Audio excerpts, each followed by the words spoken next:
Merci Nabande Kognonso, Bozalaka Ebele, Boza Ebele, Yakota, la première chaîne numérique, Masolo ya Congo Télévision, vous s'abonner massivement na chaîne Nabino, Masolo ya Congo Télévision, et toujours na émission Nabino, émission Masolo ya Culture, on est to Yamara. Baimboka ya Congo balanga nzembo topé ba collaborateur ya balanga nzembo voilà topé sa mbote na ba compagnie bato ba compagnie biso topé si mbote na biso et paye ya détenida balobi directeur général ya Masolo ya Congo Télévision détenida topé si ba mbote ya trop topé sa mbote na biso et paye ya mon réalisateur Ndeko Chrisia mobali ya mwasi moko topesio bambote ya trop topesa pe bambote na biso lisusu epai ya moboss Monsieur Moïse Mbouyi balobi futur ministre ya communication oya robo yango atumba amizika amikanga amipasuka pour tonton fraîcheur déjà alobi yango voilà en tout cas tozana moko ya ba partenaire ya héritier Watanable actualité eza ya héritier oya koboya ngo asa mokili na ye to sepela ki masolo oyo ya concert ya héritier o auto beta na Paris to so yango vraiment na molobeli ya héritier oyo ayebi héritier mwa mingi ndeko mbote oui mbote na ofende ba diaspora bazotala yo moi combo moi ba salutation et ça moi ja ouais comme on a Jérémy Kitenge actualité mon kobo ezali plateforme de communication na ngai o eza partenariat na héritier Watanabe donc na partenaire privé héritier Watanabe donc masolo héritier Watanabe na yebi yango na kati pe na yebi ndenge masolo mingi eza ko sala makwa donc naza permanent pour na yo. Très bien, merci ndeko to so na no masolo ya concert ya héritier Watanabe concert au auto beta ezoloba moment trop bato mususu bazoloba asali piaka bato mususu bazoloba azaki trop vite ya ko beta concert to éviter azaki préparé to ezalaki kaka lokola ba collègue na ye ba beta moins trop na ba poto ye pesengera il faut abeta bon so on est koloba ma collègue ne va bêta trop dans ma photo normalement ils ont bon côté dans le sens que il y avait un moment où musique piano no bêta sur la photo musique a vu ça qui pendant plus de 10 ans bêta sur la photo et héritier a abandonné carrière en 2015 et a qui presque début à makambo là ça qui tamoulaï pour makambo si la pour bango pe ba no continuer ko bêta na photo et pour un échec bato ba salimpiaka à salimpiaka par rapport ya nani bazo comparer na nani pour ya salimpiaka au total lelo héritier ba projet o yazo réaliser et ça projet ba niveau ya likolo ba artiste o bazo réaliser ba projet ndenge monaye total ba carrière sur na bango basa na 18 ans de carrière solo donc cela veut dire que héritier na niveau oyo a commis nango bato ko baté ki asalimpiaka parce que ana 3 disques qui ont marché ma conquérant na bato bazo tsa bango ba otsaye na sani mo na bango bana combien de disques na marché faut pas comment beta va concert na poto et ba minene o bango ba lobela wana et puis combien de temps pour ba réaliser ba projet bon et combien de temps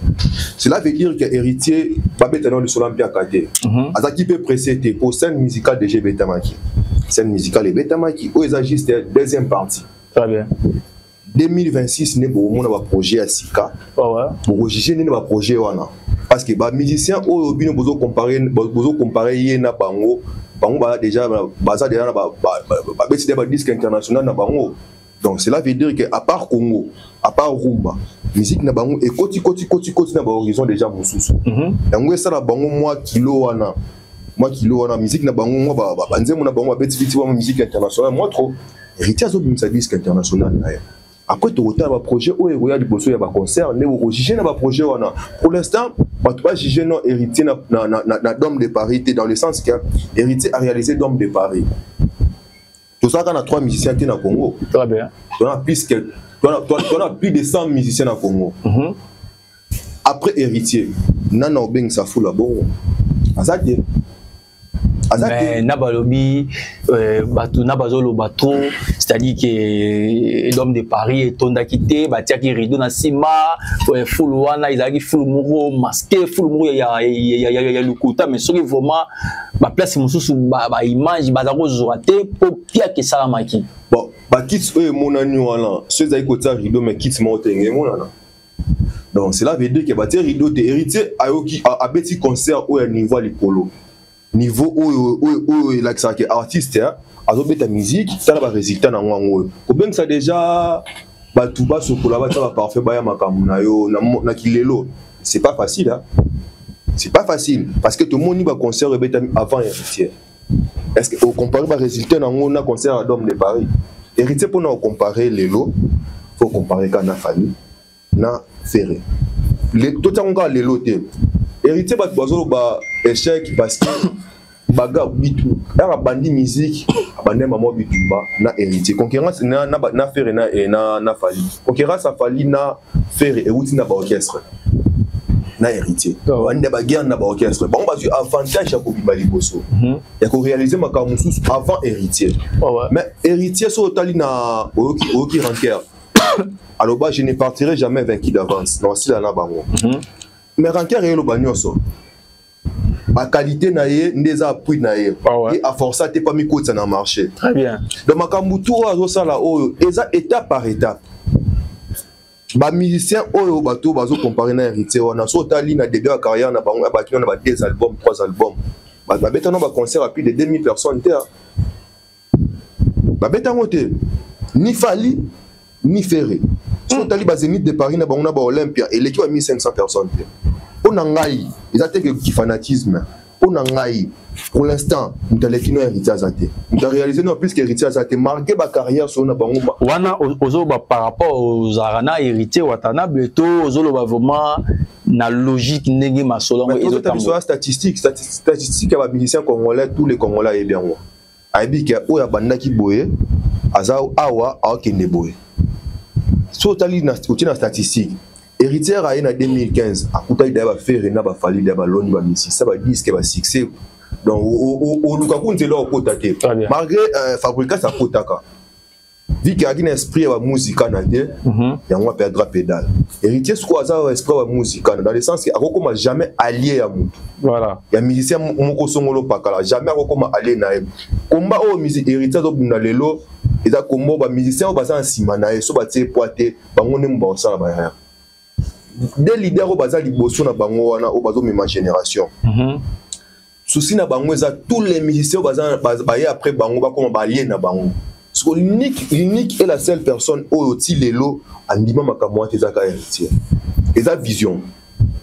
la façon de faire les choses voilà eza faut bato tout ba robino ba fabricas ba bina filé ba vibrator bango tout basika na sima héritier il faut pas copier marche voilà pour musique na biso lobby relève ezala assuré pour ceux qui va copier nzela héritier ou héritier au salaté lobby relève la musique na biso ezala assuré dans le sens que bango tout bazala soit oza allié à Fali to oza allié ya Ferré to héritier parce que concept wana et concept ya étouffement est-ce que ndeko relation nini oyo est-ce que Fali pe na frère na héritier parce que na bonne collaboration bon Fali na héritier parce que là on a un problème au début musique ya ba wenge ba quartier la terre ba BCBG et là na ba guerre ba momi ba guerre ba staff mais en vrai boy Fali na héritier parce que là jamais on a un problème héritier aiba Fali avant aiba Ferré héritier avant nana Fali boye ba na kuna ba couper fallait beta guida héritier oyemba batu mingi ba histoire na te so ke kitambo kitina veni bandundu na pesi bana kitambo nyonso mbote quartier Kilimani wana eza mabele donc wana ye kitambo na kuti quartier wana banoka bolango ba warrior na ba gaulois ngana ye ko s'imposer tant que spiritas na imposer héritier ko banda na prince Kasavubu Kasavubu maison mungu direction na nyonso ti na veni bandundu kitati na ba se ba kafu fona tout côté ba ça c'est ba banda kana voilà na zone on a tout le monde a commencé spiritas très bien donc on appelle ça Kitambo Mbote bango ba yebi histoire on obeta héritier azala déjà na ferré na ba grand frère africain ça c'est na ça été azala déjà na fali azala déjà na fali na nenga Kitambo avant pour héritier aille ba ferré donc ferré na et fali na héritier bah tikala ozo problème te pour na yo ki na ba nino ça na Kitambo na tikali ko yo jamais héritier na fali ba no so na tomba ki ba jeune parce que il fallait alors l'exapiste na Kitambo qui banda tu as dit histoire parce que musique et qui plus Kitambo oui wenge zalaki la musique oyo koko ça na facilité ko yekola et qui plus Kitambo parce que Kitambo à l'époque il y a Kitambo ba mbunde belé ba kibindelo ça la succès wenge zaki da wenge mais fali préféré à non préféré minko kata Kitambo na batune ba kakol ba nini ba sala ba masolo donc na fali je pense que dans les jours à venir tout mon projet mon corps mala entre bon balé et mokili et au monde que bango mi balé ba tikala jamais on problème est-ce que ogi kondima que fali mutu fali pupa yende moto après ko pesa embargo na ba musicien ba kinda so poto te mais les seuls musiciens oyo alongoli embargo na poto. Bon, pour le embargo, peut-être c'est trop dire, dans le sens qu'il va bloquer nos déplacements. Oui. Mais bloc où est ça qui est un concert dans poto. Surtout tous à la claire. Tu as la biso na TV, tu as la biso, sauf que tu as bouzo, tu as très bien. Surtout la vérité, tu as la vérité. Donc surtout tu bouzo, tu as la place la vérité, biso monnaie tu as baptisé. Fali poupa aza bagarre dans le sens que tant que tu as un orchestre. Guide na bango qui fait rigola mais tant bango ba longo na orchestre de 2006 ti lelo fallait me porter à porter génération dans ma peka donc musique na poto pozo c'est grâce à Fali. Très bien, merci pour osa au comprendre indusa ya Fali Poupa di Caprio et Amarabio choix c'est-à-dire que toro lobela to me répé ko lobela pour nini ba musicien bazana ba rando moko fabriqué to mona rando tozo yo kato pe tozo mona rando o ezali a Fali Poupa na petit na ye Robino mundi ataka yo ozana kati ya monde ya musique rando wana eza si base ya nini non mais Robino na Fali ba cause na rando te ça allait avec na ye Robino na pire petit Fali mais enfin mais la musique na biso eza un système où abenga musical où ezaki ba inosbi bazali banda système wana ba tout wabina ba orchestre bazana kati système wana vouloir ou pas musical ça veut dire quoi na moment oyo ozo se sentir ngana ye ezo simbate ozana droit pour changer pe na ye chez yo na biki to sala bien na comme libosa porte sentinelle a bisinga na okota te système doit appliquer mon système musical voilà lambalia na royauté na komelio na bengio et que zo répondre nga été pour lambolia na royauté c'est ça le système musical na o lelo Robino a appliqué pas venae et ça na ka et la caprice moro normal ya petit frère qui a tenu un message a bengi venae va répondre appliquer le système musical na il y a rien de grave c'est ça que il y a un temps où aussi là VR comprendre que ah petsoana qui na événement qui na posa appui na ngai posa événement na liboso voilà moment fallait comprendre wana bazom ça bango ma so na bango normal fallait boter les musiciens te Robino dans une musicien fallait donc ils ont encore application système musical dans c'est tout un moment et au kata na ngo et kanango calme je pense que na niveau ya connaissance a fallu ayebi le pourquoi tiki peut-être petit na ye buna na pe yo mon Robino pe na moment oyo asa l'effort ya mobali après ça peut makamno ndenge na ye moko on veut pas revoir dans table ah petso yo na benga ka soda c'est ka ka soda solo après petit na ba continuer makamno na bango ndenge ne bazala donc Robino na fali ba cause na problème que tala fali adversaire même Robino donc Robino déjà poto pour prester devant 21 000 ou 17 000 personnes c'est grâce à Fali Lelo héritage même d'homme de Paris. Donc Robino Azana un côté Azan redevable et pas Fali. Donc voilà. Par contre il n'a pas noté pour ils en ont propreté en fait. Ils ont propreté pour hériter pas qu'on dit mangoté. Voilà. Pour Nazana yo né obebani na muto zalaka depuis kala. Donc cela veut dire que rappelle ceux qui vont erreur fait au bébé ananga. Donc ouais, ils ont encore caprice petit frère qu'on avait naïe, VP caprice à vie contre petit naïe et il y a un moment et aussi là. Voilà, merci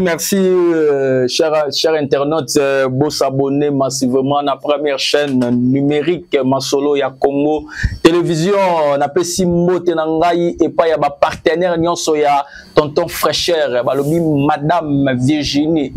service traiteur eza moko na kati ya Belgique, c'est-à-dire que ndeko nyonso oyo ozana posa osalisa manifestation na yo eleka kitoko eleka vraiment na ndenge oyo ozolinga elekela, c'est contacter tonton fraîcheur nazawana pona ko pesa yo numéro ya madame Virginie Singaloboko, la patronne, 3 fois la patronne balobi service traiteur eza moko eza 565 kuna bokozaka desi ata mokolo moko te to pesa mbote na biso lisusu epai ya madame Gisèle Bilenga na kati ya Bruxelles to pesa pe ba mbote ya trop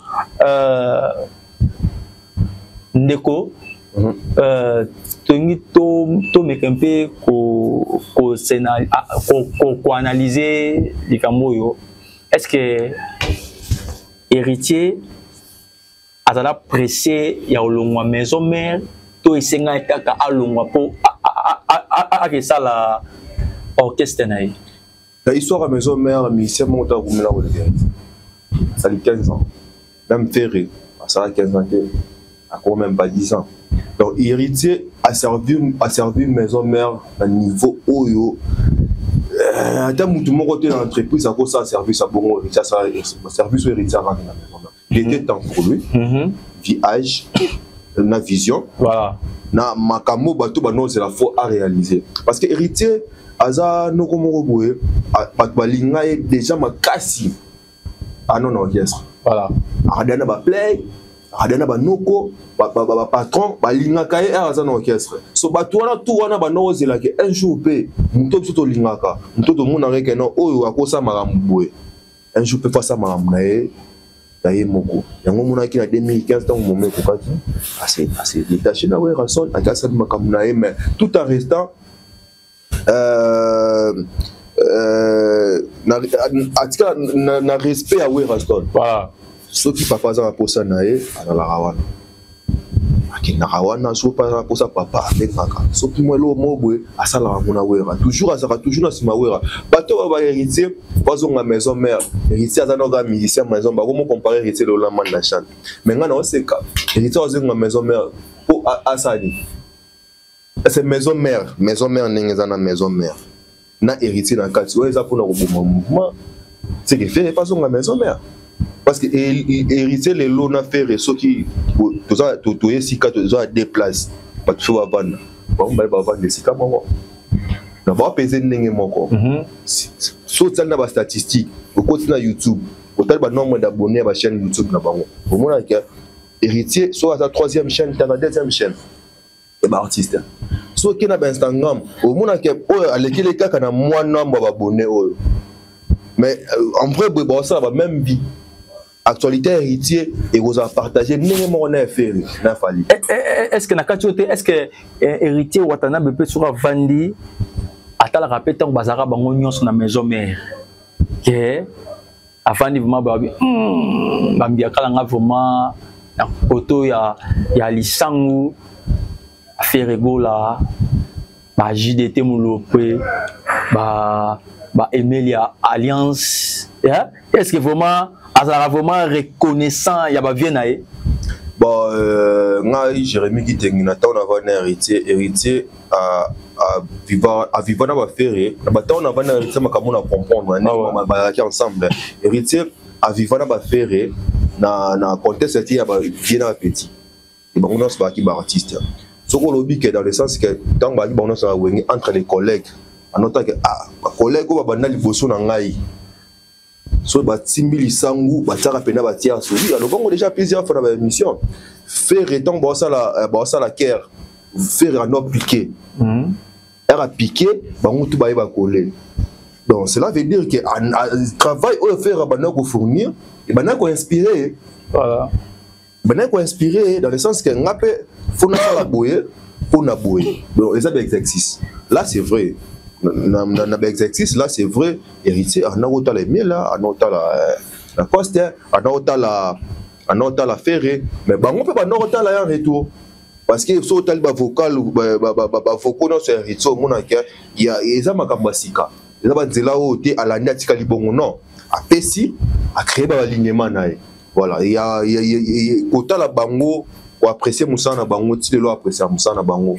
Est-ce que vous que héritier watanable na maison mère à longola pe brigade na orchestre brigade à longwa na cause ya héritier dans brigade des aïka qui couvre na ya bana kini ya bana commune kini olobi brigade des qui couvre na ya bana commune kini yango sala ki ako supporter ba parce que musicien to soana mais to excusez est-ce que maman ozoloba o to TV ozo benga kuluna un musicien comme brigade na préciser bien ki kuluna nae ya bana ki très bien o asimango na simango na lobi bongo pourquoi jour au brigade azokaka bien ta côté na bato pour attaquer héritier très bien et en retour yé azoki pour se retrouver dans quatre regroupement héritier ça qui wana te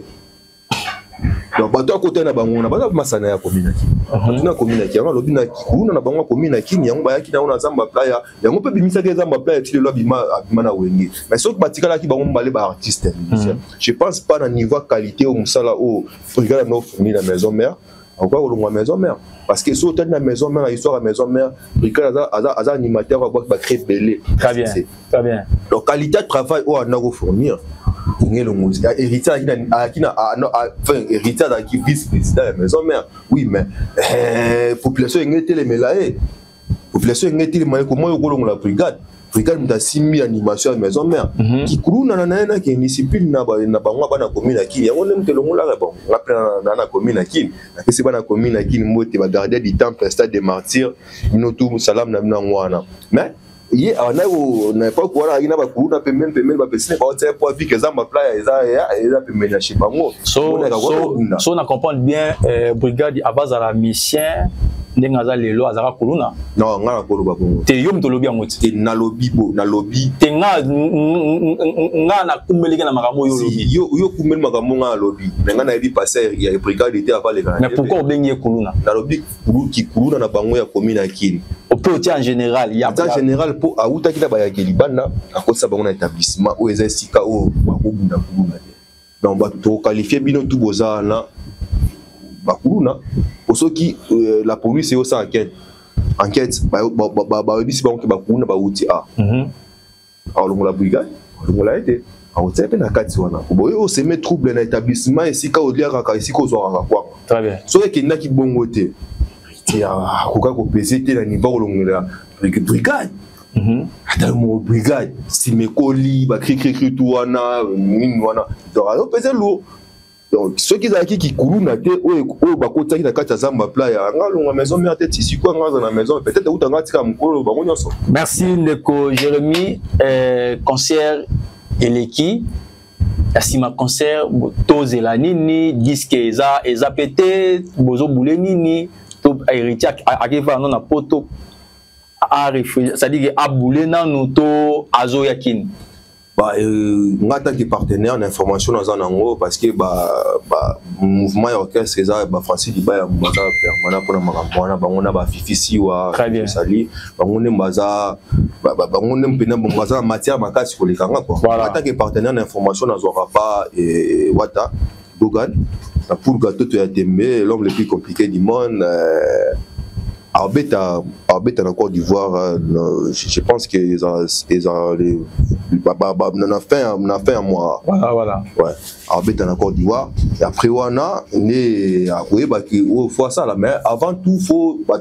base à la Kimia, puisqu'il y a des musiciens d'Obima, où ils accompagnent na disque international et Watanabe, où ils ont PC sous l'horizon Moussoussou. Donc tous les spiritas pour bangater parce que la mine on est bang sa bisoté et bang sa pe binoté dans le sens que bato bazo betango lelo bota la pe batan ba sana ba carrière na ba bota biloko de ba réaliser donc bisoto zo ki na biso malé très bien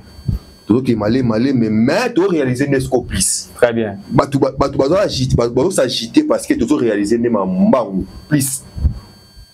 bato avant biso na 3 albums tout le monde a betara concert na kin à côté 40 000 personnes ou 60 000 personnes azate à part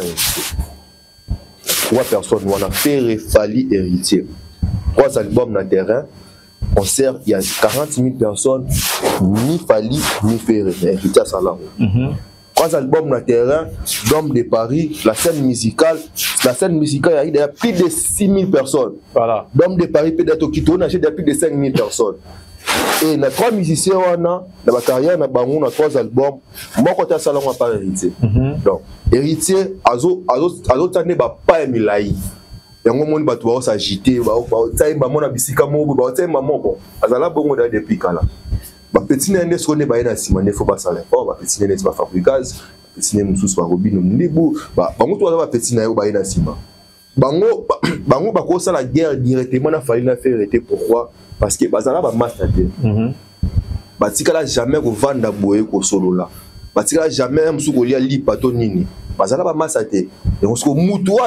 azala charge wana héritier watana voilà bino tout bo tikala la sima bo soutenir pour être mboka pour mener kumba na bino nyonso parce que na âge il passe âge assez par rapport à bango mais la réalisation ou na ba débat musique na bango bandi pas candidat très bien donc bango tout faut appeler sa force dans moment où ba sangana autour il y a héritier pour musique la biso to pousser encore plus loin tout le monde ba allié tout comme appelle ba artiste ba président d'orchestre tout le monde so za allié aux président d'orchestre na côté parce que so il est pas fait référence basse donc on dit quand même quelque chose sur bateau wala na sima ba bi que artiste le quoi va subasaka au moins te gana sens voilà donc beaucoup d'esprit au gogo na za na ngoto dans le néma na mama bien ko ça pour la musique. Merci artiste Neko Jérémy waza moko ya ba porter moko ya ba partenaire ya héritier watanable neto yamba ki na masolo ya culture na biso ndenge to mesa ko yamba ba star to comme na suka émission esili mais to aussi ça boité sans que opesa batna au moins 2-3 mbote bon na pesi mbote na tia na propre so ya kitenge ngamo Jérémy kitenge 4 ans actualité mukobologique no ben na olobate mais makambo yo ndenge zo kendele toza mingi ya koloba so bataille pesa mi ya osala émission to loba encore plus na pesi on eli kitenge mbote na pesi Joseline kitenge mbote Blanchard Kabanga Paris d'appartient na pesi mbote siko zali et Christian kitenge le millionnaire congolais on doit pouvoir so bengena 5h juste na 5h10 au $100 na poche et na pesi bino so mbote bana kitambo bana ngiringiri bana lingwala bana modeza bana komina kin bagarder du temple Jérémy kitenge au Cadiz mbote na bino nyonso. Merci ngape na kokosi sa bongote sana pesa ba diaspora nyonso ba mbote ya trop batu nyonso oyo bozaka konta epai ya tonton fraîcheur na pesi bino pe ba mbote ya trop na pesi mbote epai ya mobos Monsieur Moïse Mouyi balobi futur ministre ya communication oya robo yango amiziki sa poso ko miziki cité omi tumbami na pesi pe ba mbote ya trop Monsieur Moïse Mouyi na pesi pe ba mbote nanga epai ya Maître Rico Batista na kata Luanda balobi Luanda tombe ya osakalate to pesa biso ba mbote na biso epai ya Maître Devenguma na kata Bruxelles et Monsieur Sili na voici ça bon descend na pesa mon réalisateur balobi ndeko Chris mobali ya mwasi moko madame